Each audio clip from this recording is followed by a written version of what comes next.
I mean, listen, many people will listen to you and think that what you're spewing is more propaganda from the other side. I mean, look, I got no dog in this fight, Piers. I'm not Palestinian. I'm not Muslim. I'm just saying what I believe is right. In a tense, televised exchange, Dan Bilzerian and Piers Morgan dive into a fierce discussion about the Israel-Palestine conflict, the way news outlets shape public perception, and how competing narratives influence global opinion. Morgan presses Bilzerian with tough questions about potential bias and accusations of anti-Semitism, pushing the conversation into even more heated territory.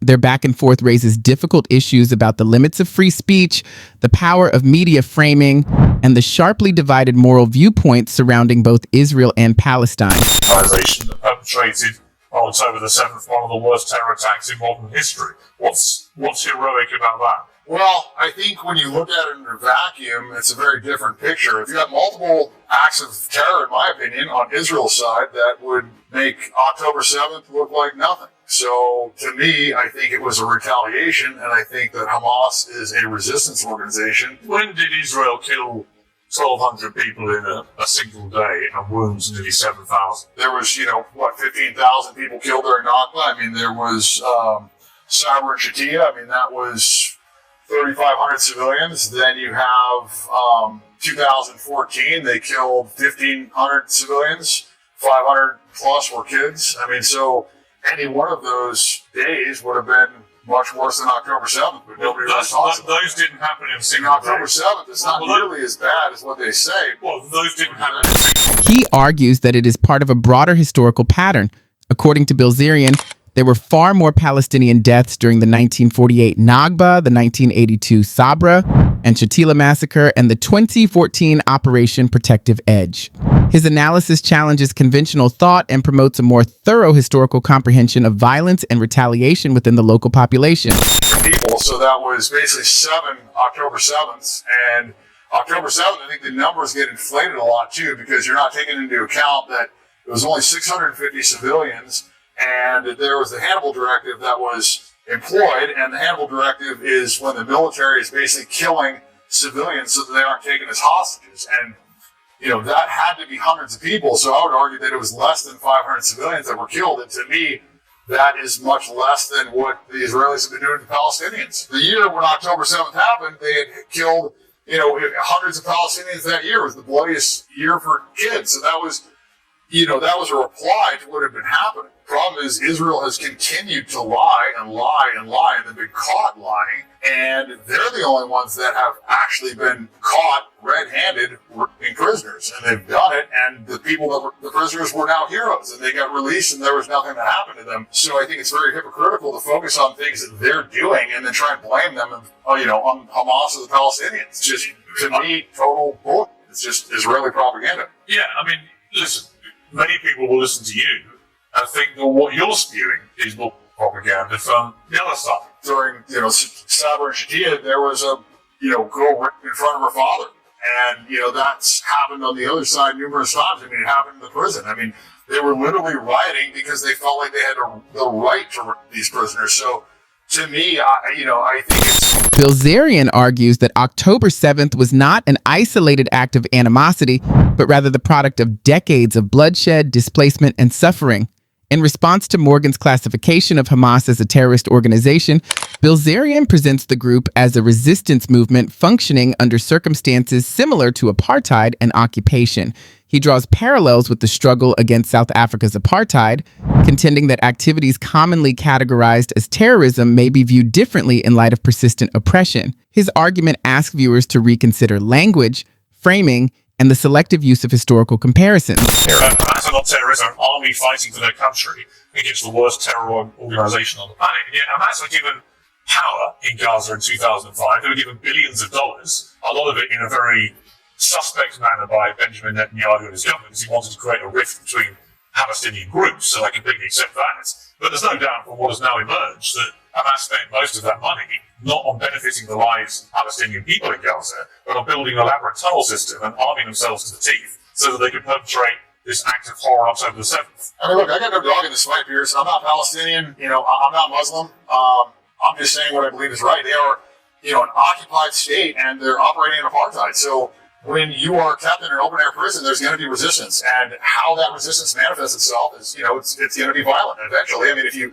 kill enough people and you take enough land and you treat people like second-class citizens, and and you're stealing land in the West Bank, and you're just basically, encroaching these people's human rights on a daily basis, there's going to be repercussions. So, I'm not going to be the judge or jury, and I'm not going to condemn these people for fighting back. I think nobody had an issue with, South African apartheid and their resistance, so I don't know why there's an issue with the resistance in the clear apartheid that's going on here. You said the Jews killed JFK, and that Israel wanted October 7th to happen so that Israel, had a reason to take land. But just to be clear, you have absolutely no evidence that any Jews killed JFK.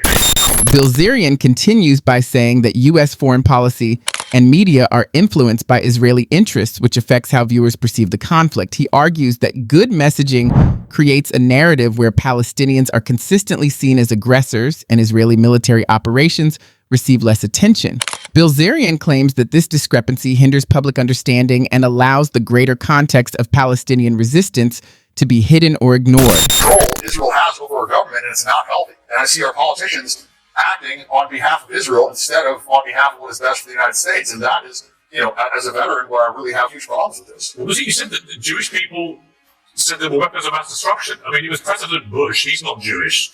It was Colin Powell. He wasn't Jewish, as far as I'm aware. What are you talking about? I truly believe that Epstein Island was an Assad operation, and they have dirt on our politicians, and they've done plenty of these, and that is why they control our country. Why else would our country be doing everything in Israel's benefit to our own detriment? Israel doesn't do anything for us. It just seems to me that when people have accused you, they have, of being anti-Semitic, this is the reason why. It's because you look everywhere for a reason to blame Israel for absolutely everything, even when there's no evidence that it was Israel involved in the actual orders that were taken.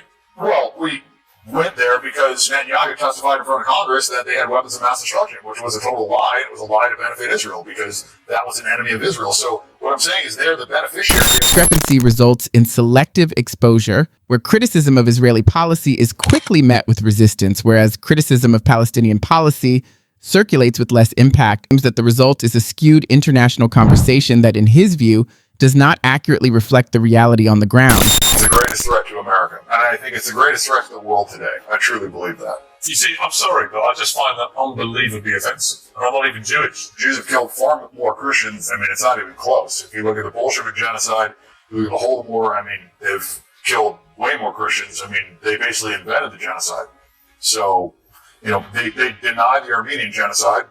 Israel denies that. They've lobbied the U.S. to deny that. I'm Armenian. They killed half of my people. It sounds to me, Dan, like you do actually hate Jewish people. No, I believe that Jewish supremacy is the greatest threat to the world today. If left unchecked, I think it's going to ruin the world. But again, you're blaming Jewish people. Why? They're controlling the media. Look at where this is coming from. It's not a surprise. Do you accept, Dan, that you are just blatantly anti-Semitic? I have an issue with that term. I mean, I think the real Semites are the Palestinians. The DNA test that they've done on the Israelis that are living over there, it's their Eastern European Ashkenazi Jews. I don't even think they're actual Semites. They don't have ancient Hebrew DNA, which is why DNA testing is illegal in Israel. You are just a brazen anti-Semite, aren't you? You hate Jewish people, you hate Israel, you hate the state of Israel. Well, I think most of the problems today is caused by Jewish supremacy. I believe that. I'm honestly gobsmacked that you would say all this publicly. It's not a popular opinion for somebody that, cares about money and cares about, not being canceled. I mean, that's the problem is you can say whatever you want against Muslims. You can be, super anti-Muslim. You can talk about them and nobody cares. But if you say anything about Jewish people, you get canceled. They, look what they did to Kanye. Why are they such a protected class? I don't believe in white supremacy. I don't believe in Jewish supremacy. I don't believe in supremacy at all. And right now, I think you have massive Jewish supremacy. You sound like a Nazi. That's literally what Nazis would have said in World War II. I don't have a hatred for Jewish people. I don't like it when people think they're better than other people. And you see that in Israel, and they're acting like that. And they're treating Palestinians like second-class citizens. They're treating them like subhuman beasts. And I don't think that Judaism and Christianity go hand in hand. I mean, they believe that Jesus is in hell burning in human shit. And they believe the Virgin Mary's a... So I don't think those are two religions that really intersect very well. But, we've been programmed that they do, and we've been programmed that it's okay. I think everybody's equal. I've had a lot of Jewish people attack me since I started standing up in support of Palestine. When I started saying things that were against Israel and a Jewish business manager tried to extort me, I had lawyers do things that were illegal, and a lot of, just hatred from the Jewish community because I was speaking out against the genocide. Do you hate Jewish people? No, I don't. There's 2 billion Muslims, but everybody wants to, promote this anti-Muslim, this hatred for Muslim, like they're all, these terrorists. And I think the Israelis are the terrorists. I think they are the ones perpetuating the big acts. The tension rises as Morgan questions Bilzerian's framing and suggests some of his comments could be interpreted as offensive toward Jewish communities, while Bilzerian argues that his criticism is aimed at political decisions and international influence rather than anyone's identity, saying that discussions about Israel often end too quickly and that accountability shouldn't be mistaken for hateful speech. Morgan counters that certain language can still be harmful or misleading, and their exchange ultimately highlights how emotionally charged and politically complex conversations about Israel and Palestine are, showing how people can develop sharply different views even when looking at the same history.